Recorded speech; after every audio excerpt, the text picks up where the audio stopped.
হঠাৎ করে মনে হইছে না দুধ না নিয়ে একবারে দেখি তারা ইয়ে করে দিছে শুকাই লইছে কাবিরে দুধ বয়া দিছে দুধটারে কোনো করছে মন ভাবে খাওয়া যায় না চিনিটা আসলে হোয়াইট পয়জন আমার কাছে আর কি এটা হোয়াইট পয়জন সবসময় তো এটা খাওয়াটা উচিত না তারপর নাকি একটু না দিলে নাকি মানে মজা হবে না তুমি তোমার লাগে শুনিয়ে সহ্যই করে কৃষ্ণ চিনি খাইছেন তার কোনো শুনি নাই গাই বাবা বলতেছেন কৃষ্ণ চিনি খান এগুলা কিন্তু মজা লাগে না সেই টেস্টটা মিলে না তো শীতের সিজনে যে সময় মানে মেইন কথা হচ্ছে যে সিজনের চিন্তা hello everyone welcome to my new blog কেমন আছেন সবাই হোপ সবাই ভালো আছেন আমি ভালো আছি তো আজকে ব্লগটা অনেক ইন্টারেস্টিং হতে চলছে আপনারা অবশ্যই ভিডিওটি স্কিপ না করে ভিডিও শেষ করতে সাথে থাকবেন গাইস লাস্ট 2 দিন ব্লগ আপলোড দিতে পারি না তার জন্য আমি অত্যন্ত দুঃখিত তো ইদানিং ব্লগ স্কিপ হচ্ছে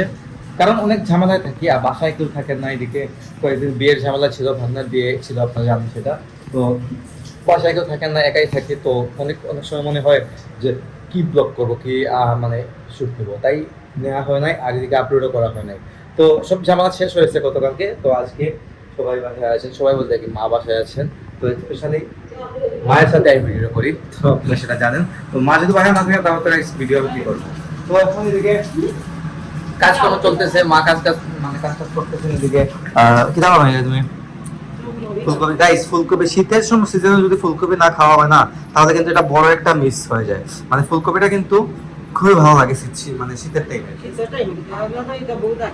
না বউ থাকতে খাই আমি তো যে সময় যেটা ফল সবজি ঠিক আছে না শীতের সময় ফুলকপি মজা লাগে খাইতে আনসিজনে তুমি খাইয়া তুমি মজা পাইতে না তাই আনসিজনে আপনি যতই খান না কেন এগুলো মজা পাবেন না মানে 12 মাসি সবজি 12 মাসি ফল যেগুলো আছে এগুলো কিন্তু মজা লাগে না সেই টেস্টটা মিলে না তো শীতের সিজনে যে সময় মানে মেইন কথা হচ্ছে যে সিজনের চিন্তা যেহেতু সকালে আজকে ব্রেকফাস্ট করা হয় নাই আমি সিঙ্গারা আনলাম তো আমার কাছে ভালো লাগে গাইস নিরামিষ সিঙ্গারাটাই দেখুন নট অনলি আমার কাছে মায়ের কাছে ভালো লাগে মাও খান এই সিঙ্গারাটা তো আমাদের এলাকার মধ্যে প্রসিদ্ধ খুবই ভালো মানে এই সিঙ্গারাটা তো আমি খাই আর আমি তো গাইস নিরামিষ খাচ্ছি না আর মা নিরামিষ খাচ্ছেন বিধায় এগুলা খেতে পারবেন না আর এই আর কি বিষয় তো আজকে কি দাম তাই গনে জিঙ্গা দিয়ে রাজমা দিয়ে করুনি বেশি লাগে খাইতে এটা ঝিঙ্গা দিয়ে রাজমা দিয়ে কোরোর মতো করে মানে ভাজির মতো এটা কিন্তু ভালো লাগে না আর ভালো লাগে একমাত্র যে রাজমা তরকারি টমেটো দিয়ে আর যে আলু টালু দিয়ে তরকারি করে না এটা কিন্তু আমার কাছে খুব ভালো লাগে তো ভাজি টাইপের এগুলো আসলে কেমন জানি লাগে তো মায়ের ভালো লাগে তাই মা করে আর কি তো রাজমাটা শক্ত শক্ত হয়ে যায় যাই হোক আইও ওই রকমটা হই হ্যাঁ ছাদে তাহলে গাইস রিপনটা ছাদে আছে বুঝছি মানে অনেক কাজ সারাদিন কিন্তু রিপন ভাই কাজ করে ওকে কিন্তু আপনারা বসে দেখবেন না কোনো না কোনো কাজে ব্যস্ত সন্ধ্যার সময় একটু রেস্ট করে এই আর কি বলে সিঙ্গারা খাইলে ঠান্ডাই যাবো সিঙ্গারা খাইলে ঠান্ডাই যাবো গাইস সিঙ্গারা নিয়ে আসছি গরম গরম সিঙ্গারা তো মাকে বলতেছি খাওয়ার জন্য না হলে কিন্তু ঠান্ডা হয়ে যাবে ঠান্ডা হলে এটা মজা লাগবে না গাইস এদিকে দেখুন এখন চলতেছে সন্দেশ তৈরি করা তো এই সন্দেশগুলো তৈরি হচ্ছে আমাদের গোপালের জন্য গোপালকে ভোগ দেওয়ার জন্য এই সন্দেশগুলো তৈরি হচ্ছে এটা কি তাই জানি পুরা কিডনি পাওনি এটা হচ্ছে পুরোটাই ক্ষীরের সন্দেশ সেদিন বাবা চলে আসছে তো কয়েকটা দিক হয়েছে মাত্র গোবিন্দের সেবার জন্য মানে এটা সিনিয়র নিচ্ছ না জানি ঠিক আছে গাইস চিনি তো গাইস খাওয়া যায় না চিনিটা আসলে হোয়াইট পয়জন আমার কাছে আর কি এটা হোয়াইট পয়জন সবসময় তো এটা খাওয়াটা উচিত না তারপর নাকি একটু না দিলে নাকি মানে মজা হবে না তাই একটু দিছেন আর কি তুমি তোমার লাগে শুনিয়ে সহ্যই করে কৃষ্ণ চিনি খাইছেন তার কোনো শুনি নাই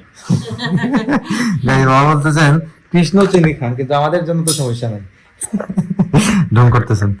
যাই হোক তো কয়টা হয়েছে টোটাল 1 2 3 4 5 6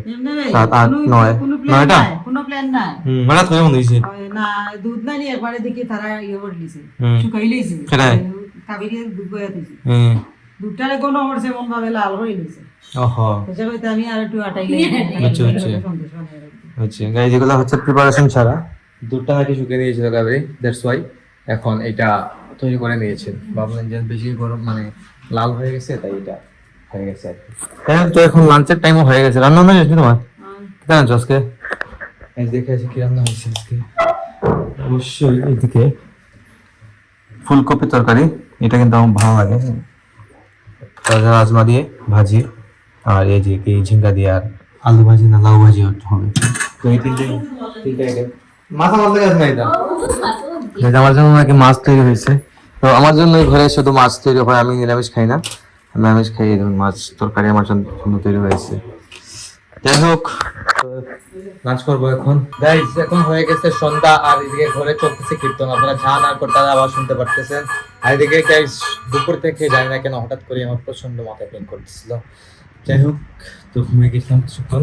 এদিকে কীর্তন চলছে।